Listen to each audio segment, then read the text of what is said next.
Freedom. Freedom is the choice to live your life doing what your heart desires. But the real question is, are we really free? To be free is not spending your life in captivity and poverty. It is a state of pure happiness while feeling harmony for everything. Freedom is the oxygen of the soul, but responsibility is the price for it. Hello everyone, this is Group 6 of STEM 11D. I am Althea Nicole Agsabas, Group 6 leader, and will be presenting to you the freedom of human person. What is freedom? Freedom is the power or right to act, speak, or think as one wants without hindrance or restraint, and the absence of a despotic government. Something is free if it can change easily and is not constrained in its present state. A person has the freedom to do things that will not, in the theory or in practice, be prevented by other forces. Is freedom and liberty the same? The word liberty comes from the Latin word libertatem, which means freedom or condition of a free man. It came into the English language through the Old French word liberté, which means freedom. Freedom, on the other hand, is defined as the state of being free to enjoy political, social, and civil liberties. It is the power to decide one's action and the state of being free from restraints or confinement. It is synonymous to the words liberty, privilege, deliverance, and independence. Origins of freedom. The concept of freedom has to be delineated clearly because it will define how society will create laws or rules and how individuals will follow these laws. In addition, social systems are built upon this concept of freedom. Thus, a unilateral understanding avoids differences in human actions or struggles. Hello everyone, I'm Kane Rocky Bialina, a Group 6 member, and will be presenting to you the types of freedom. Freedom or liberty is commonly used term which is respected and loved by all human beings. It also means to do what one desires or will with or without restraint. There are two concepts of liberty or freedom, and these are negative and positive freedom. Positive liberty is the possession of the capacity to act upon one's free will. The concept of positive liberty may also include freedom from internal constraints. Negative liberty is freedom from interference by other people. It is primarily concerned with freedom from external restraint. If we want to start very simple, keeping our definitions to just two words each. Negative liberty means freedom from, while positive liberty means capacity to. Another way of thinking about difference, to see negative liberty as being about the absence of external limits, while positive liberty is about the absence of internal limits. Now, let us give their examples. Kenneth is living in Santa Cruz, Laguna. He'd like to go to Manila just to visit his family. Under a negative conception of liberty, Kenneth is free to go to Manila if nobody is actively preventing him from doing so. Thus, his negative freedom would be violated if his neighbor locked Kenneth in the basement or if someone stole his car. But what if Kenneth is so poor that he can pay the jeepney fare to travel? What if Kenneth is sick and so not physically up to the trip? In these instances, no person prevents Kenneth from going to Manila. So Kenneth's negative liberty remains intact, yet he lacks the capacity to fulfill his desire and so, from a positive liberty standpoint, he is unfree. Hello everyone, I am James Isaac A. Alvarez, a Group 6 member, and will be presenting the concepts of freedom. Concepts of freedom philosophers have divided the concepts of freedom into two, the case of absolute freedom and the case of structured freedom. But first of all, let's talk about the case of absolute freedom. What is absolute freedom? The idea of absolute freedom describes in its core the condition of human existence, that it is possible to act radically free at any time, even if laws, morals, powers, and like seem to prevent us from doing so. This possibility is still always there. We can break the rules, but we just have to live with the consequences.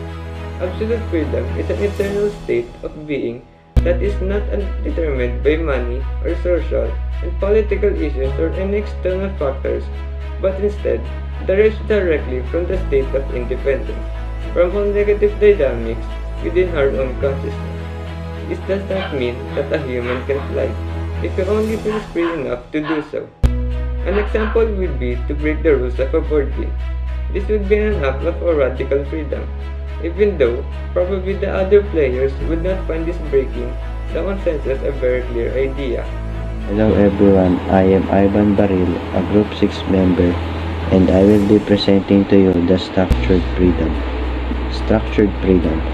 Structured freedom is a powerful concept to bring about major long-term effects in an organization by optimizing freedom in different areas as necessary to meet the goals. There are three types of freedom. The first kind of freedom is freedom from, a freedom from constraints of society. Second is freedom to, a freedom to do what we want to do. Thirdly, there are freedom to be, a freedom not just to do what we want, but a freedom to do what we were meant to be. Types of freedom. First one is physical freedom. Absence of external compulsion or violence that will coerce a person to act or not act in a certain way. Lack of physical restraint or pressure compelling a given action corresponds to spontaneity of action. And the example of physical freedom is freedom to have control over our bodies. Feel physical vigorous, the freedom to move about and manipulate our world, the freedom from physical pain and suffering. Second one is physiological freedom. How do we obtain physiological freedom? It begins with detaching yourself from all of the emotions, ideals, definitions, and standards you've learned growing up. The ability to make the choice to do not afraid of failure in it is the most basic example. And if you're willing to hike up on a mountain, you can ski as much as you want without buying a lift pass at an expensive resort. In this instance, physiological freedom means freeing yourself of assumption. And the last one is moral freedom. Moral freedom is the freedoms to live one's life in harmony with one's moral convictions and commitments, whether or not they are transcendent, without the freedom to choose between good and evil. Therefore, we would not significantly free, or morally responsible or morally good. An example of moral freedom is a person choosing to live his or her life bound by an adherence to virtues such as honesty, loyalty, forgiveness, and self-discipline. Hello everyone, my name is Lawrence Daniel P. Peña, a Group 6 member, and will be presenting you the elements of freedom. Elements of freedom. There are two elements of freedom, namely the voluntariness and responsibility. Voluntariness comes from the Latin word voluntarius, which means of one's free will. Voluntary can also describe a service given without any payment accepted in return. In law and philosophy, voluntariness is a choice being made of person's free will, as opposed to being made as a result of coercion of duress. Consent cannot be valid if it is under given illegitimate pressure. The social contract rests on the concept of the voluntary consent of the governed. Example, if you work for the community theater involuntary, that means that you don't get paid for your time. If you're offering your voluntary help in this way, you might also be called involuntary someone who offers free help to assist others. Responsibility. A long-stand position in philosophy, law, and theology is that a person can be held morally responsible for an action only if they had the freedom to choose and to act. Otherwise, in philosophy, moral responsibility is the status of moral discerning phrase. Blame, reward, or punishment for an act of omission in accordance with one's moral obligations. Deciding what counts as morally obligatory is a principal concern of ethics. Responsibility is the task that entrusts by manager to subordinates. It is a moral commitment to complete the work assigned. Example, the definition of responsibility is an obligation or duty.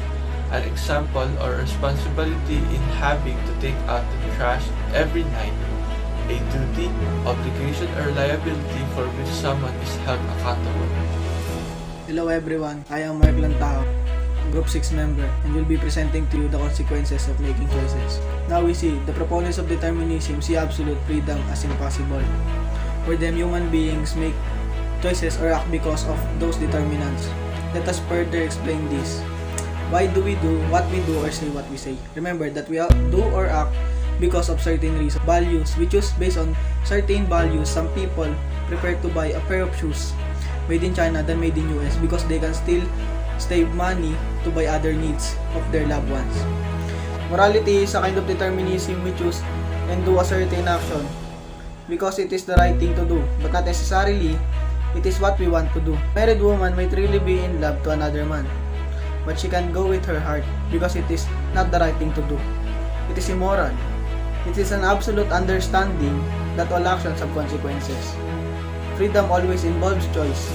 Always remember that when we make choices not for ourselves, but also for things that will affect that choice. Hello everyone, I am Champagne Sanimum M. Vasquez, a Group 6 member, and will be presenting to you the philosophers that gives contribution to the concept of freedom. Philosophers have been pondering the notion of freedom for thousands of years, from Thucydides through Thomas Hobbes, John Locke, John Stuart Mill, and Jean-Jacques Rousseau. The concept of freedom has continually been dealt with some degree in political thought. Aristotle conceives of freedom as the capacity to direct oneself to those ends which one's reason rightly recognized as choice-worthy.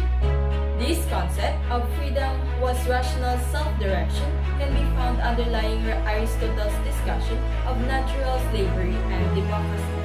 According to Thucydides, he himself is taking freedom as his cause. On the other hand, he demonstrates that freedom makes possible human excellence, including courage, self-restraint, deliberation, and judgment, which support freedom in return. According to Hobbes, signifies the absence of opposition or external impediments to motion.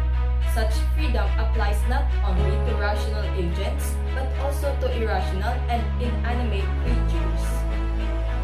According to Locke, we are born into perfect freedom. We are naturally free. We are free to do what we want, when we want, how we want, within the bounds of the law of nature. The problem that most have in understanding this theory of Locke's is their frame of reference.